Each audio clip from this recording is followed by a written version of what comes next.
High বন্ধুরা, আমার ছেলের জন্মদিনে আমি দই কাতলা বানিয়েছিলাম। দই কাতলা তো অনেক রকমভাবেই হয়, যেভাবে যে বানায় যার যেটা ভালো লাগে। তো আমি কিভাবে বানিয়েছিলাম আমি সেটাই দেখাচ্ছি তোমাদেরকে। তো আমি প্রথমে মাছটা ধুয়ে নুন হলুদ মাখিয়ে বেশ কিছুক্ষণ রেখে দিয়েছিলাম।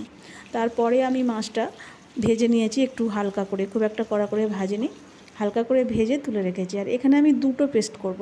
একটা হচ্ছে শুধু পেঁয়াজ দিয়ে দুটো মাঝারি সাইজের পেঁয়াজ বেটে রেখে দিয়েছি, আর একটা ওই মিক্সার জারেতেই কিছুটা কাজু বাদাম দিয়েছি, 2 চামচ পোস্ত, 2 চামচ মৌরি দিয়েছি, দিয়ে ওটা ভালো করে পেস্ট করে রেখে দিয়েছি।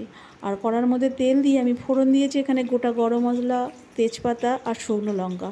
এটা ভালো করে একটু ভেজে নিয়ে এর মধ্যে আমি প্রথমে পেঁয়াজ বাটাটা দিয়ে দিচ্ছি। পেঁয়াজ বাটাটা একটু ভেজে নেব, কাঁচা পেঁয়াজের গন্ধ যাতে না থাকে। আর পেঁয়াজটা ভাজার সময় আমি এর মধ্যে বড় চামচের 1 চামচ আদা রসুন বাটা দিয়ে দিচ্ছি, দিয়ে দুটোকেই ভালো করে একসঙ্গে ভাজতে থাকবো যতক্ষণ না জলটা শুকিয়ে আসে। এবারে একটু ভাজা হয়ে গেছে, এর মধ্যে এবার আমি দেব কাজু পোস্ত আর মৌরি বাটা। এটা আমি এর মধ্যে দিয়ে দিলাম, দিয়ে এটাও ভালো করে নাড়তে থাকবো, সব কিছুর সঙ্গে ভালো করে ভাজবো যতক্ষণ না জল শুকিয়ে আসে। আর এই সময় আমি দিয়ে দেব স্বাদ মতো নুন আর অল্প একটু চিনি। অল্প একটু চিনি না দিলে স্বাদটা ঠিকঠাক হবে না, সেজন্য খুব বেশি নয়, অল্প করে একটু চিনি দিয়ে দিলাম, দিয়ে আবারও আমি নাড়তে থাকবো। এটা বেশ শুকনো শুকনো মতো হয়ে এসছে, জলটা পুরো শুকিয়ে গেছে। এবার আমি এর মধ্যে কয়েকটা চেরা কাঁচা লঙ্কা দিয়ে দিলাম, কারণ এতে আমি গুঁড়ো লঙ্কা কিছু দিইনি, কাঁচা লঙ্কা দিলাম কয়েকটা। আর ছোটো বাটির 1 বাটি দই ফেটিয়ে রেখেছিলাম সেটা দিয়ে দিলাম, দিয়ে সব কিছুর সঙ্গে আবারও ভালো করে নাড়তে থাকবো। গ্যাসটা কমিয়ে দিয়ে বেশ কিছুক্ষণ এটাকে নেড়ে নেড়ে একটু কষে নেব। আর না নাড়লে নিচেটা বসে যাচ্ছে, তাই ভালো করে নাড়াচাড়া করতে থাকবো।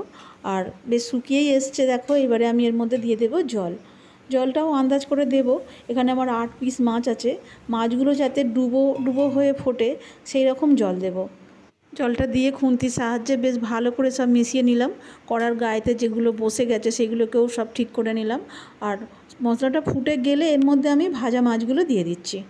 এই রকম জল দিয়েছি মাছগুলো এইভাবে ফোটবার মতো। তো দেখে বুঝতেই পারছো কতটা জল দিয়েছি। মাছটা দেওয়ার পরে গ্যাসটা মিডিয়াম রেখে 3-4 মিনিট ফুটিয়ে নেব, তাহলে মাছের মধ্যে সব কিছু মশলা যাবে। আর একদম শেষে অল্প একটু ধনেপাতা ছড়িয়ে দিলাম, খুব বেশি দিইনি ধনেপাতা, অল্পই দিয়েছি। অল্প ধনেপাতা দিয়ে একটু নাড়াচাড়া করে নিলাম। রান্নাটা হয়েই গেছে, একটুখানি 1 মিনিট ফুটিয়ে নিয়ে আমি গ্যাসটা বন্ধ করে দেব। এই রকম গ্রেভি রেখে গ্যাসটা বন্ধ করে দিচ্ছি। তবে এটা এতটা পাতলা থাকবে না, একটু ঠান্ডা হলে এটা অনেকটা বসে যাবে। এটা কিন্তু খুব সুন্দর খেতে হয়েছিল, ভাত দিয়ে তো ভালো লেগেইছে, রাতে রুটি দিয়েও কিন্তু খুব ভালো লেগেছে। এতক্ষণ ভিডিওটা দেখার জন্য অনেক অনেক ধন্যবাদ সবাইকে।